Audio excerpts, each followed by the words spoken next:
U.S. President Joe Biden has extended an invitation to meet with Israeli Prime Minister Binyamin Netanyahu after publicly refusing to meet with him twice. The two leaders held a long and warm phone call on Monday night. All the details in the following report. U.S. President Joe Biden spoke with Israeli Prime Minister Binyamin Netanyahu in a phone call Monday evening, the first in 4 months. During the call, Biden invited Netanyahu to meet soon in the United States. The Prime Minister accepted the invitation, and according to a statement from the Prime Minister's office, it was agreed that Israeli and American teams will coordinate the details of the meeting. According to the statement, the two leaders had a long and warm conversation, which focused on bolstering the strong bond between the nations, thwarting threats from Iran and its proxies, expanding the circle of peace, and the continued efforts to de-escalate and stabilize the situation in Judea and Samaria, including renewing the Aqaba Sharm el-Sheikh process, which included meetings between Egypt, Jordan, the U.S., Israel, and the Palestinian Authority. Netanyahu also updated the president on aspects of the legal reform, specifically on the reasonableness standard bill that is slated to be passed next week by the Knesset. The legal reform has been a point of contention as Biden has publicly voiced his opposition to the reform and called for a widespread Israeli consensus. During their conversation, Netanyahu informed Biden of his intention to reach wide public support for the rest of the reform during the summer recess. The call came on the eve of Israeli President Isaac Herzog's meeting with Biden in the White House, and as he is set to address both houses of Congress, celebrating 75 years of Israeli independence. And as Prime Minister Binyamin Netanyahu finally received an invitation from U.S. President Joe Biden, Israeli President Isaac Herzog in Washington today, meeting with the U.S. President. Ahead of his departure to the States, Herzog said that he is grateful and privileged to represent all the people and the State of Israel in a joint session of Congress marking 75 years of Israel.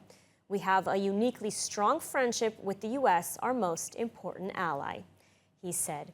And so joining us now with more on Israeli President Herzog's visit to Washington is former Israeli ambassador to the United States, Danny Ayalon.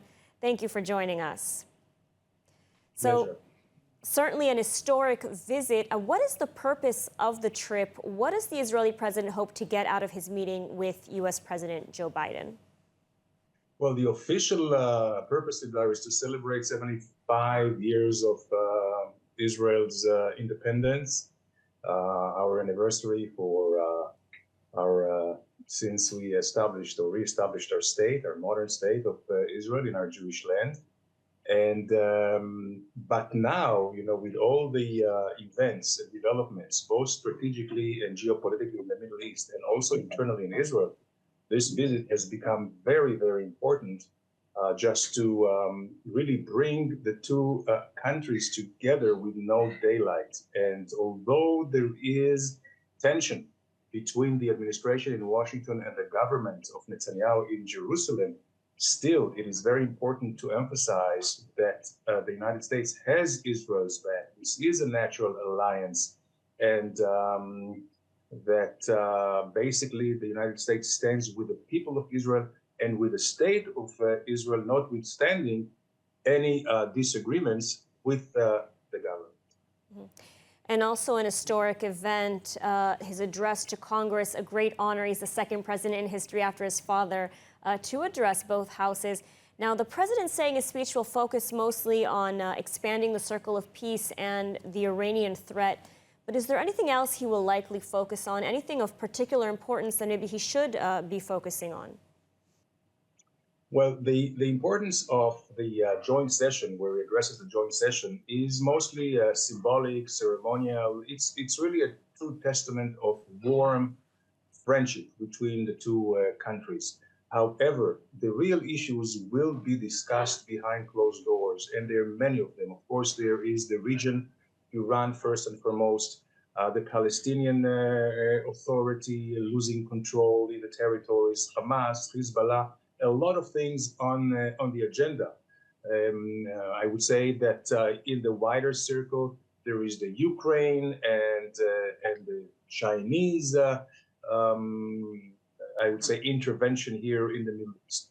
But I believe mostly for the Americans, what is very important is the cohesiveness, the unity of the state of Israel, of the people. This is why they stress that any reform should be achieved only through a wide consensus, wide agreement, because they do not want to see a divided Israel, which is not an American interest, because a divided Israel, which could be perceived, maybe wrongly, by enemies as a weakened Israel, which can encourage them to attack. This is the last thing the Americans want to see, and all these things will be addressed probably in the White House, in the Oval Office. And now, also, U.S. President Biden has finally invited Netanyahu to a meeting in the United States. Why now? Just ahead of his meeting with Herzog, is there any significance to this timing? Well, I guess the significance of the timing is just to not poke Netanyahu too much in the eye. I mean, he has been actually receiving a lot of disrespect, I would say, and almost humiliation from Washington in the last few months. Not only because of this legal judicial reform, but also because the perception that his government is the most extreme with Ben-Gvir and Smotrich, and also that maybe he has spun out of control as these ministers do whatever they want and he doesn't call them to order. So it is important, the timing. Also, I believe that there are many things on the agenda that the United States cannot just ignore, and things that are developing all the time. So these things are also very important. And of course, the message vis-a-vis the Palestinian, to strengthen the Palestinian Authority, and of course, the judicial reform. The invitation, of course, is also very important, but you have to read between the lines, and the invitation is not to Washington, is not to the White House. It's also to a meeting in America sometimes this year. So that basically alludes to a meeting in September in New York during the General Assembly of the UN, and where the American president receives dozens of leaders from all over the world. The meeting in New York is reserved for leaders of lesser importance to Washington, those who are not invited to Washington. This is where he sees them in New York. If this is the case, again, this is not a good sign for the government of Netanyahu. And I have to ask, is this any way to treat such an ally? I mean, not just an ally, the United States' closest ally here in the Middle East. The Wall Street Journal last week saying that Biden is treating Netanyahu worse than he treats the Iranian regime. I'm interested to hear what are your thoughts on this? Well, probably there is some truth in the Wall Street Journal article, but what really worries me most is the fact that Israel has become a partisan issue in the United States. Our friendship has always been based on bipartisan friendship and support from both parties. Now, it seems like we are getting attacks by the Democrats, and also, I would say, the paper which is mostly ascribed to their ideology, like the New York Times. And on the other hand, we have the Republicans and the Wall Street Journal. This is not a good sign, and I believe that it is high time to actually go back to the bipartisan and leave politics aside, on both sides of the ocean. Absolutely. Well, let's hope that the Israeli president's visit to Washington does just that. Ambassador Dani Ayalon, thank you for speaking with us today. Thank you. And while the Israeli president is expected to receive a very warm welcome from Washington, there is a small but very vocal group within the Democratic Party calling to boycott his speech to Congress. More in the following report. As Israeli President Isaac Herzog is set to address both houses of Congress on Wednesday, some progressive members of the Democratic Party have announced a boycott of his speech. Members of the Squad, most notably Congresswoman Rashida Tlaib and Ilhan Omar and others, issued statements calling Israel an apartheid state and said they would not attend the address by the president. These tweets doubling down against Israel follows the controversy over Democratic Representative Pramila Jayapal, who heads a large group of progressive Democrats in the U.S. Congress and who on Sunday apologized for calling Israel a racist state. In the streets and has participated in a lot of demonstrations. I want you to know that we have been fighting to make it clear that Israel is a racist state, that the Palestinian people deserve self-determination and autonomy, that the dream of a two-state solution is slipping away from us, that it does not even feel possible. It does not even feel possible. Jayapal issued the apology and retraction as more mainstream Democratic leaders distanced themselves and condemned her initial statement. Yet despite the members of the squad calling to boycott the speech, the vast majority of Congress, both Republican and Democrat, are expected to warmly welcome President Herzog as he makes history as the second Israeli president to address Congress. Experience the power of truth with ILTV News. If you're looking for quality content and captivating visuals, join our news community and become an integral part of our team as we embark on a mission to unveil the real Israel, dismantling the web of lies and misinformation that surround reporting on Israel. By subscribing to ILTV News, you will not only have access to the latest updates, but you will also amplify our message, creating a ripple effect that carries the truth far and wide. Subscribe today and help reshape the narrative. Available on the web, Android, and Apple. And so joining us now with more on Herzog's visit to the United States and the welcome he is receiving from Congress is Executive Director of Combating Anti-Semitism Everywhere, PAC, and Newsmax columnist Brian Leib. Thank you for joining us. Thank you so much for having me. So I want to address some of the comments we've heard this week regarding Israel in just a moment. But first of all, the Israeli president in Washington today, how is he being received in the U.S. By the Biden administration and the U.S. Congress overall? Well, I think the president will be received pretty well today. There's a lot of fanfare surrounding this historic visit, as it should be. Israel is America's oldest and most trusted ally in the Middle East, and I would also say potentially also around the world. So the welcome that he's receiving today is warranted. With that said, it is very noticeable that it is the president of Israel that is visiting today and not the prime minister of Israel. And we'll see how this visit plays out. But I think all in all, this will be a very good visit that will continue to strengthen this unbreakable bond between the United States of America and the state of Israel. And now this week we've heard a leading progressive Democrat calling Israel a racist state. Democratic Progressive Caucus leader Pramila Jayapal walking back on her words, but others like Congresswoman Rashida Tlaib doubling down on these statements, and along with Congresswoman Ilhan Omar and others boycotting the president's speech. We are seeing time and again what seems to be sort of a growing movement within the Democratic Party that is hostile to Israel. You know, the squad, as they're called, they make a lot of noise, but are they having any, real impact on U.S. policy towards Israel? Well, I penned an op-ed yesterday in the Daily Caller where I really took these comments from Jayapal and other squad members directly head on. And I do think in a lot of ways that there is an enormous amount of anti-Semitism that is brewing and thriving in the Democratic Party. We see that with the comments this past weekend. We see that with members of Congress that are boycotting Israeli president's speech to Congress. So certainly there is an impact that they're having. And I think the biggest impact that these people are having is trying to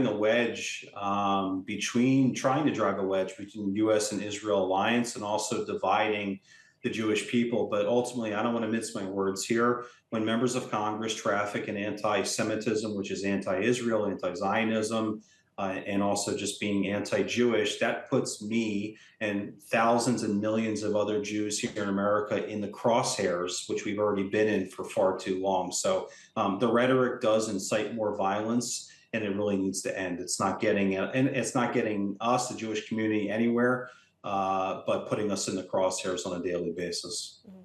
And so what can you tell us about CASEPAC? It's a political action committee focused on combating anti-Semitism in American politics. Where are we predominantly seeing anti-Semitism today in American politics? Well, when we look at federal politics, predominantly the anti-Semitism, the IRA working definition of anti-Semitism is coming from the left and coming from Democrats. We've talked a little bit about some of those individuals right here in this interview, but it is really becoming a much bigger issue than it was. You know, decades ago, you would have Jewish leaders say, well, there's only one or two members of Congress that have anti-Israel views. It's not a big deal, nothing to worry about.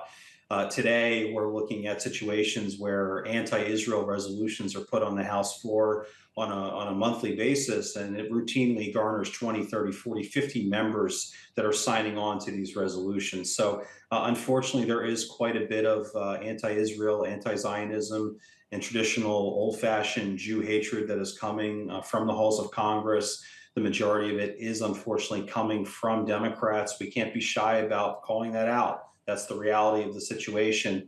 And the work that we're doing at CasePack is doing just that. We're calling out these anti-Semites. We're going on the offense. We're naming and shaming them. We're holding them accountable. And we're also supporting the good guys and gals out there on both sides of the aisle that are speaking out against this rise of anti-Semitism in America. And we are the only federal political action committee that is solely dedicated to fighting anti-Semitism. So I think we have our work cut out for us. We certainly have a lot on the docket and a lot on the plate to handle. But the best thing that we can do is go on the offense and speak out and speak our truths, because these people they're trafficking in lies about Israel, about Zionism, and about the Jewish community. And we've got to call them out with the truth, and that's what we'll continue to do. Absolutely. Brian Leib, thank you for your analysis today and for your important work in calling out anti-Semitism. Thank you so much. Appreciate it. And moving on, protesters have taken to the streets Tuesday in a national day of disruption, blocking major roads, intersections, and railway stations. This as the coalition seeks to pass the second and third final readings of the Reasonableness Standard Bill within the week. ILTV's William Sharon with the report. Protesters took to the streets from early hours of Tuesday in yet another national day of disruption. Major roads and infrastructures around the country were blocked from the early hours of Tuesday, culminating in protests at Tel Aviv Kaplan Street. Police said on Tuesday they would allow freedom of expression and protest within the limits of the law, but would not allow prolonged road closures. This week, protesters decided to forgo blocking Ben Gurion International Airport, opting instead to block Tel Aviv Stock Exchange and disrupt Israel's railway system. We're trying to make sure that our voices are heard and trying to make some sense into this and see if the coalition will finally listen to us, and if not, maybe the world will, and stop this. Additionally, this week marked the first time protesters disrupted the digital space.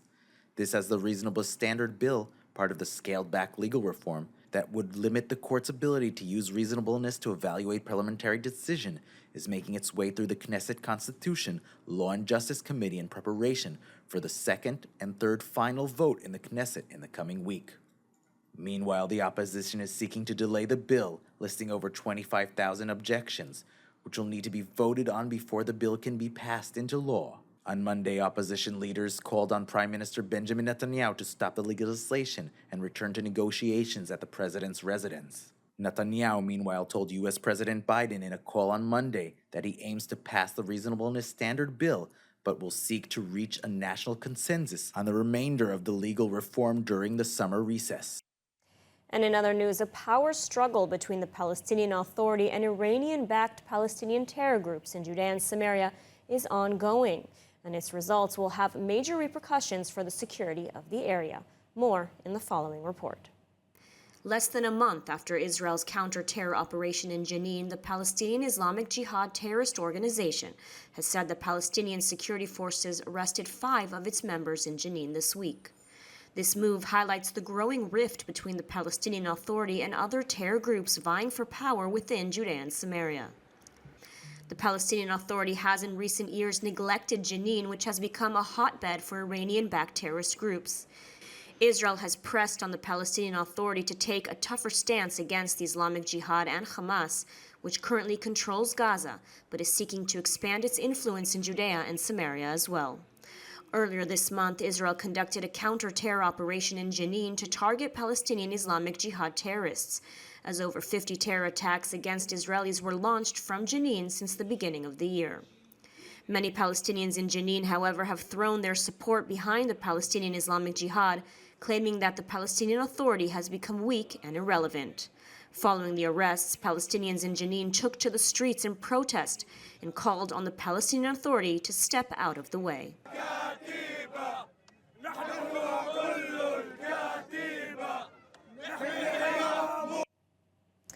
And in a continued sign of warm relations between Israel and Morocco, the Prime Minister's office has confirmed that Israel has officially recognized Morocco's sovereignty over the Western Sahara. All the details in the following report. Israel has recognized Morocco's sovereignty over the Western Sahara, according to a statement from the Prime Minister's office on Monday. The announcement confirmed in an earlier statement from the Moroccan Foreign Minister, which said that King Mohammed V received a letter from Prime Minister Benjamin Netanyahu with the decision of Israel to recognize the sovereignty of Morocco over the territory of Western Sahara. The statement said that Netanyahu indicted that Israel's position will be reflected in all relevant acts and documents of the Israeli government, and also stressed that the decision would be transmitted to the United Nations, to the regional and international organizations of which Israel is a member, and to all countries in which Israel maintains diplomatic relations. The Prime Minister also said that Israel was examining the possibility of opening a consulate in Dakhla. Morocco considers Western Sahara a part of its territory, but the Algerian-backed Polisario Front has sought an independent state in the area. Jerusalem's recognition follows that of the United States, as in 2020, then U.S. President Donald Trump recognized Morocco's claim to the territory as part of the peace deal with Israel. Israeli Foreign Minister Eli Cohen welcomed the decision and said it would strengthen the relations between the countries and between the people and the continuation of cooperation to deepen regional peace and stability. And the cabinet on Monday approved a plan to safeguard and preserve historical heritage sites throughout Judea and Samaria, many of which were destroyed by Palestinians seeking to erase any Jewish connection to the area. בכל פינה ביהודה ושומרון, אם אתה רק תוקע מעדר לאדמה, אתה מגלה עדויות לארכיאולוגיות על השורשים העמוקים שלנו בארץ ישראל. אלה הם שורשינו וזוהי ארצנו. The cabinet approved a 120 million shekel plan spearheaded by the Minister of Heritage, Amichai Eliyahu, which will see the government invest in enforcement and protection of heritage sites in Judea and Samaria, destroyed by Palestinians seeking to erase the Jewish connection to the biblical heartland. This will include the use of technology such as cameras and drones, as well as the development of new infrastructure and rehabilitation of archaeological sites. התוכנית הזאת תעודד תיירות, חינוך, הסברה לאותם אתרים חשובים שמספרים את סיפור עמנו ביהודה ושומרון. אני מבקש להודות לשר עמיחי אליהו ולשר האוצר סמוטריץ' על המהלך החשוב זה שכולנו שותפים לו ותומכים בו. The new plan is part of the Likud's coalition agreement with the Otzma Yehudit party, which promised 150 million shekels to this initiative. Heritage Minister Amichai Eliyahu said of the decision that, as promised, we are changing the ridiculous reality that has existed in recent years throughout Judea and Samaria. The huge investment of the Israeli government in the preservation, rescue, and development of the heritage sites in Judea and Samaria is great news for settlement and Zionism. The minister added that Israel will not allow its enemies to erase the Jewish identity and the history of the people of Israel that is reflected in the heritage sites of Judea and Samaria thousands of years ago. Experience the power of truth with ILTV News. If you're looking for quality content and captivating visuals, join our news community and become an integral part of our team as we embark on a mission to unveil the real Israel, dismantling the web of lies and misinformation that surround reporting on Israel. By subscribing to ILTV News, you will not only have access to the latest updates, but you will also amplify our message, creating a ripple effect that carries the truth far and wide. Subscribe today and help reshape the narrative. Available on the web, Android, and Apple.